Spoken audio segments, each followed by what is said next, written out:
Today I am going to be driving uptown, and I thought I would just take you along with me. I'm always trying to figure out a way to put my phone up where to video me. I thought I would be talking about this book on the way. This is hashtag Thursday BookTube. This is hosted by my friends Patty at Life with Patty and Daphne at My Mountain Home. You can go check their channels out, and let's see if I can tell you a little bit about this. Stay tuned and let's see if I can drive and talk. I know I don't have my camera set up quite as good as I would like it. It seems bright enough. It's going to be a nice day here in California. What is it? When I just looked, it was 61, and it could get up. It's almost noon. I'm meeting my friends for lunch. Actually, my friend Laura rooked me into coming to this luncheon with these ladies. These were actually her husband and my husband's schoolmates. So they were just a little bit older than me, but they get together, and I've been invited, and so I've been to a few of them. It's fun. Okay, the book. Janice Holt Giles. I've mentioned her before. I went to the library and I showed the book when I got it. And I've had it out for three weeks. It's very small writing, and this book is not her novel. It's more like her story of after she gets settled in the area where she lived. Not quite true there. Backtrack. Okay, this lady has written many books. And at the time of this, she was writing how her husband, I don't know anything about her first husband, but she was married before and had been writing and had a daughter, and she was on a bus, and this was many years ago. I don't know, that was World War II, I'm not sure. And she was on a long bus ride, and her seatmate was a young man. The bus ride was 48 hours. They were seatmates for that long, and he was on leave from the military, going to wherever he was going. And you know, you can get to know somebody pretty well in 48 hours if you're seatmates on a bus. I guess they did. They exchanged addresses and wrote to each other, and pretty soon they was gonna get married. And he had told her all about where he was from, the Appalachian Mountains, and sounded so nice. And of course, you know, at this area, I guess they were in a pretty back woods, well, back hills, I guess you would say, area. He got out of the military, they got married, and lived in apartments for a while, and she wrote, and I think she might have been a school teacher also. Been married for some time, and he worked and she worked, and they decided his dream was to own land or acreage where he was from. You know, his parents and families still lived there. The Giles family, I believe it was. And so they started looking for a place, and they found 40 acres with a little shack on it.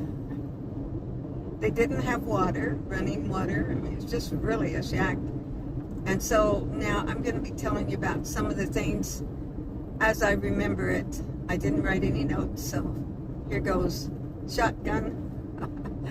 And they they spent just about everything, all their savings, on this 40 acres, which was really a good buy, I'm sure, but with the idea that, you know, it wasn't very much. But it was close to his family.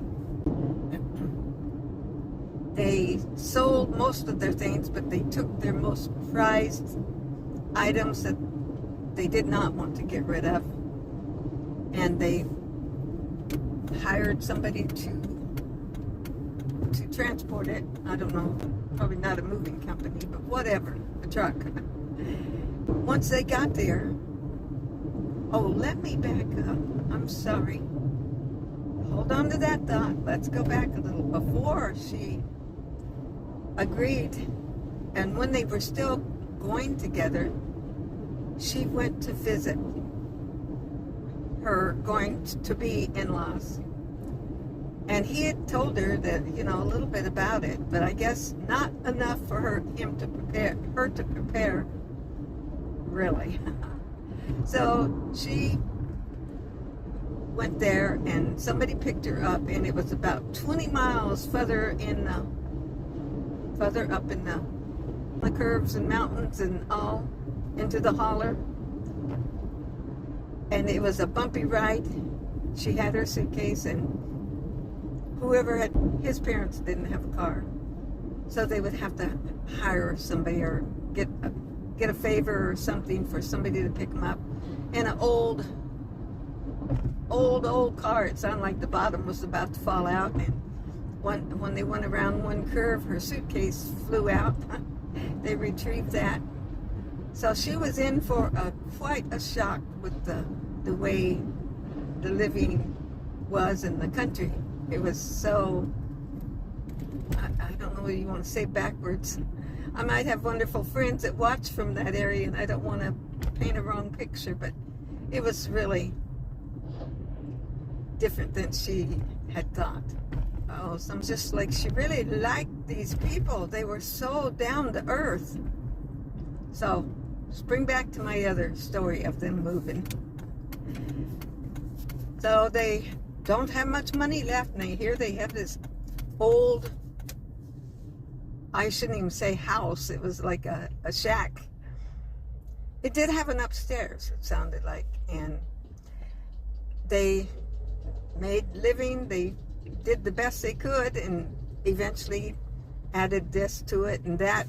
At one point, they didn't have the money to buy sheetrock to put in the walls, so they started collecting cardboard, and they put it up. The different families had put newspaper or magazines, and they'd papered their walls that way, and that's what she did too. But they went one step further and got the cardboard, and they went to all the stores, and every time they would ask for cardboard, they was able to get it, and eventually they sheetrocked cardboard their walls. People could not understand that she was a writer, and didn't think that was a real job. And of course, here he was out in the field, 40 acres, and the name of this was 40 acres and no plow. So he borrowed, and everybody, was friendly, and they would borrow their equipment or ask, and they'd come over and help do the plowing or this or that. So he got his acreage going, not all of it, but anyway, some of it, enough to begin with.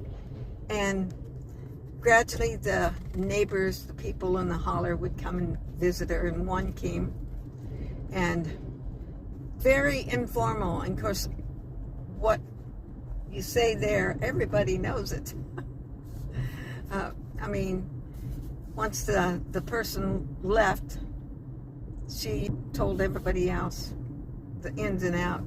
She had offered her some tea, and the lady wasn't used to eating tea.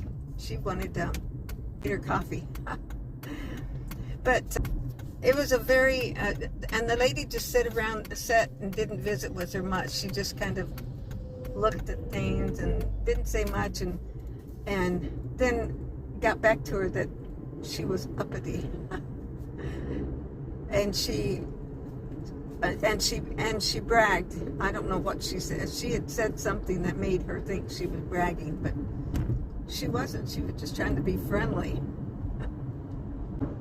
Evidently some of the neighbors were close enough. Remember, this is still 40 acres, but somehow at least some of them one of them could see if they went to the outhouse more times than not. They'd say, "Oh, you been sick?" That's pretty close, it seems like. Or they would see their laundry out on the line, and get an idea of what was going on in their home with the laundry. If there was too many of this or that in the laundry. They did move a piano with them. She played the piano. And they sit down and played I guess, a complicated tune, more so than one that they would have been used to. That didn't really suit her, and then she asked her if she could play another song. I don't remember which one it was, but something like Oh Susanna or something they would know. They talk, it's just amazing. I mean, their drawl and the way some of their phrases. Now, I'm not looking at my book, so I can't tell you. Some of them I just like chuckled at because they were so cute. Stop there on the book part but what I wanted to do is read some of the novels she had written. Wagon Train, kind of. I'm back just for a minute. I'm not going to be talking about the book any longer, but I am getting close. We're going to go to Chili's for lunch. And you know, at Chili's, they have the good specials. My only problem with the specials, well, they have a bean burger that I can get in place of a hamburger, but it's okay. But I can't say I love their bean burgers. Okay, Chili's, are you listening? My son came over for a few minutes today, very shortly, but any amount is good for me. That's my young son. That's Josh. They've been busy, and he's doing more and more. He got his truck running. Thank the Lord for that. Did I bring some water? Okay, yay. I've been buying water at donut shops. By doing that, I'm saving at least $1, maybe $1.50 sometimes for. And this, one place I go is $1.25, and another place is $1.50 for the water, which I know it's too much, but the coffee is about $3. And the truth is, I like coffee, but I mean, their coffee, I mean, I can make mine as good at home. So I decided that's one thing I'll do to save some money. Mrs. Pete's Thrifty Living. I really need to drink more water to save money, but I still like to go out and do my thing. You know, if you've watched me very long, you know I don't spend a lot. I love thrift stores. I find such good bargains. I like to go to discount stores. That's just kind of the way I've always been. And this book one last time that I was telling you about. Now I'm going to show you the backside, and this tells some of the books she has written. See my drink down there? Okay, this is some of the books she's written, and I remember some of them for sure more than others. Johnny Osage, I really liked. Savannah. Hannah Fowler. Oh, those were awesome. And The Believers. And The Land Beyond the Mountain. I'm not reading this in the order. So those are the main ones that I really remember. And they were so good. I think they were good. They were then. Thank you for watching. Please like, subscribe, comment, and share.